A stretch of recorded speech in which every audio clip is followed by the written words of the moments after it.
It's related. I want to show you this tool you said about making money. And the first thing I'm going to introduce, if we have time, I'm going to introduce a concept. It's called mental models. And I know you've done a lot of work with this.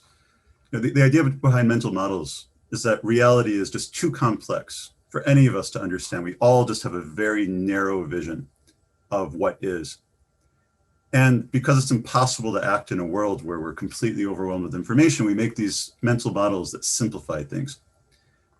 All mental models are wrong. Some are useful.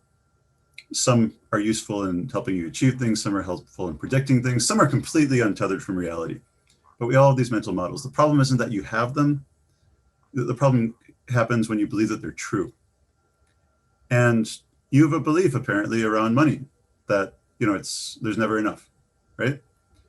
So here's an exercise for you. You can either do it along with me, or you could just write it. I'll send you a worksheet on it later. No, let's do it. Let's do it. I'm all about doing stuff. All right, perfect. So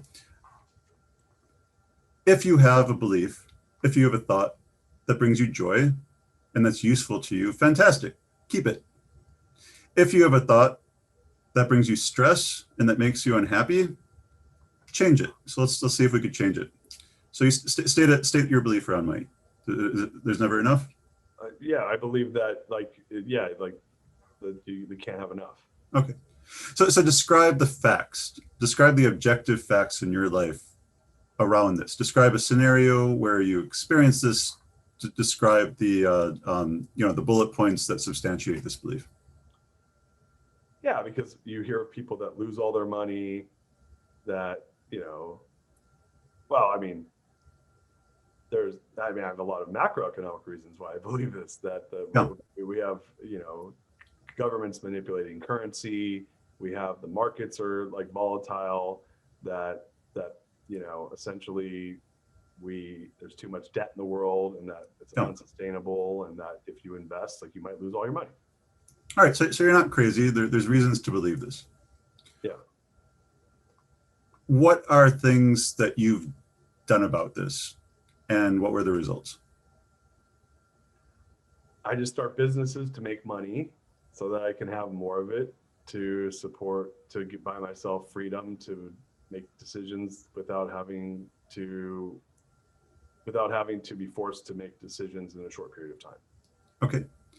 All right, so here's the real power in this exercise. Think of an alternative interpretation of events. Think of some other explanation around the nature of money. Be creative, something that might be more pleasing to you. Just make a list. What are other ways to think about how much money there is in the world?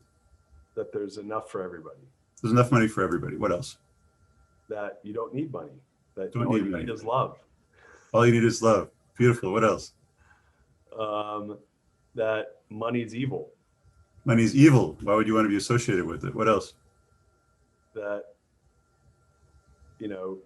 greed that doesn't make you happy.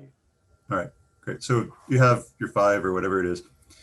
Now, reflecting on those that you just put out, is there one that you wish was true? Is there one that just makes you feel better about living in the world? Yeah, that there's enough money for everybody. There's enough money for everybody. Let's pretend that's true.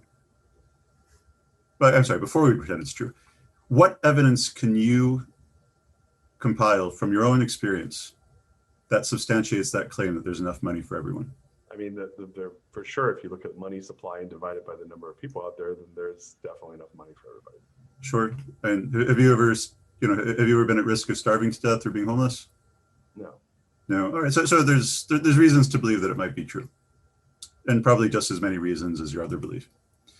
So for the next week, your assignment, Darius, is to pretend that it is true, that there's enough money for everyone, and to act as if it were true, and to ask yourself, what action does that invite? And then do that. Do it for a week, and then reassess and see if you want to continue it or not. And if you do that, it's my experience that you'll find that this new belief, which is also a mental model, which is not necessarily any more complete or accurate than your old mental model, but it is more joyful.